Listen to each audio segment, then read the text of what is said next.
Our next performer, this slot attendant is rarely seen without a smile on his face, as many of you will know. He's actually hoping to get the whole crowd smiling and laughing as he brings his stand-up comedy to the backyard and family fun day. Here's Malcolm Myers, everybody!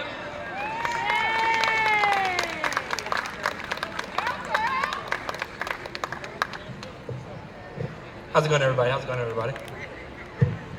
Happy Family Fun Day. I see all the families out there. See everybody got their families out there today. You know, seems pretty nice. Not that long ago, recently, I almost had a family. You know, this girl called me up. She said, "I'm late."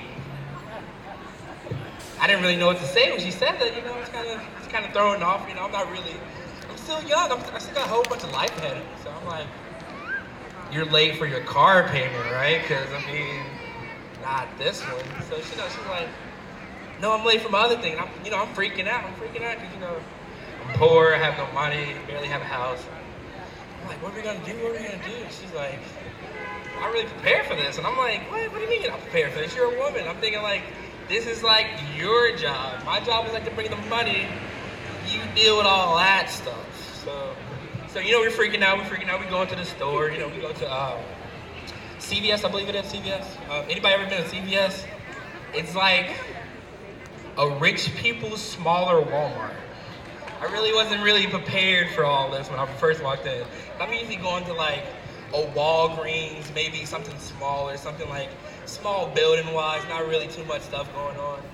But I walk into CVS and they have like a grocery store in there. I'm like, I just came in here to get one little pill. I don't need all this right now. It's only like 10 o'clock in the morning. I haven't even ate my breakfast yet. So we walk in, we walk past all this stuff, and we finally get to the counter. And, we really want to prepare for this. So, we walk up, we try to be real discreet about it. It's not really easy to be discreet about getting something like that. So we walk up and we say, "Can we get the pill?" And they're like, they look at me all strange. They're like, "Excuse me, sir, we cannot hear you." So, we be a little bit louder about it. We say, "We just want the pill." And, they run us through this whole process about how the safe risk use and the safety issues. And it turns out there's a lot of, like, risk with stuff like that. There's like, you can't drink while you're taking it. You can be up all night. And I'm like, shoot, I mean, by you taking this, it seems like you're going to have a kid anyways with all the side effects from this thing. But we finally end up getting it.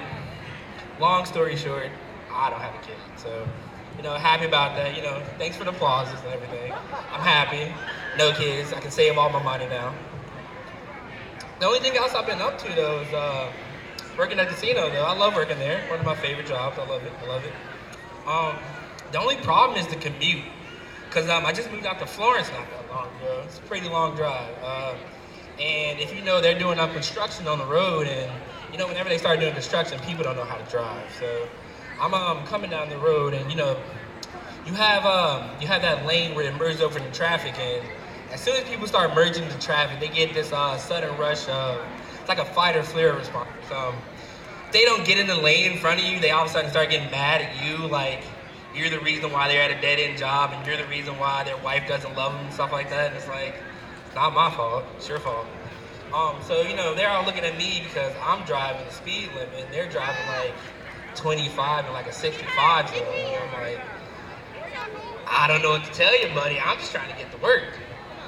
But it's just hard, getting from that far. And it's driving to me is more of a chore than a privilege, I feel like, these days. Because when I first got a car, I first got a car around like the age of like 16.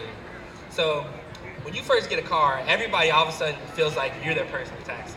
So it doesn't matter where they need to go, what do you got to do? It's like, you have to drive them. It's like, I remember one time my friend had an important interview to go to. He had a job at, I think, it was a job at, can't remember that place called, the Duke Energy Center. He had a job there, and he was like, "Malcolm, you got to take me to this job." And I was like, first of all, I don't have to do anything. I was planning on sleeping in today. But besides that, I'll take you. That's fine. So, I pick him up around 9:30, whatever. And he gets in the car, he gets ready and everything. And the job was at 10 o'clock. notice you. We didn't live that far, but it was like one of those things where he wanted me to get him there on time. Now, we started getting back out a little late in traffic. He's looking at me like, you have to drive faster. And I'm like, I kind of can't drive faster.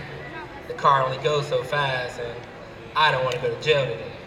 We finally end up arriving there, and I drop him off, and he's looking at me, and I'm looking at him, and I'm like, you're gonna give me some money, right? And he's like, nah, man, you're my friend. I mean, that's what friends do. And I'm like, I'm not gonna let you out of this car until you give me some money.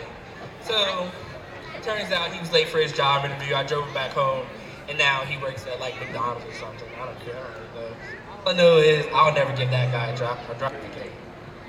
But anything, not really much has been going on with me for real. I just like coming to events like these because I get to see different kinds of people, and I see people with their kids and people like that. And I always think it's strange when people have kids and like when they have like a large group of kids, and you just see them like running around everywhere and like just doing stuff. And I always thought that if I ever wanted to have like a big old group of kids like that and run something like that and have to deal with all that, I'd probably just like coach the Bengals or something because I feel like it'd be the same thing. That's all I got for you guys today. Hope you guys have a wonderful day.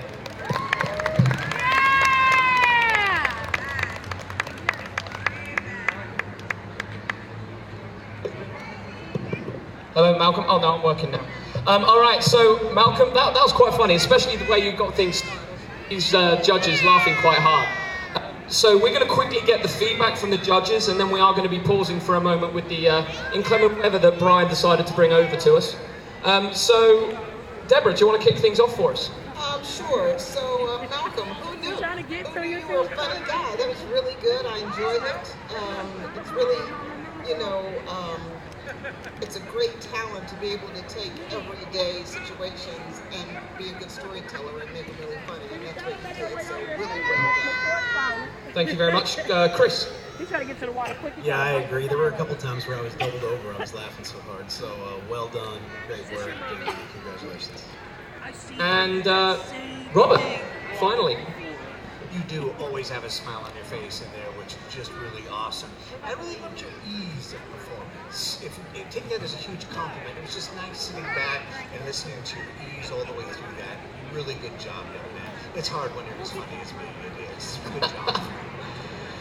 I don't think I'm ever going to be able to walk into a CVS the same way again, right? But everybody give up for Malcolm Myers.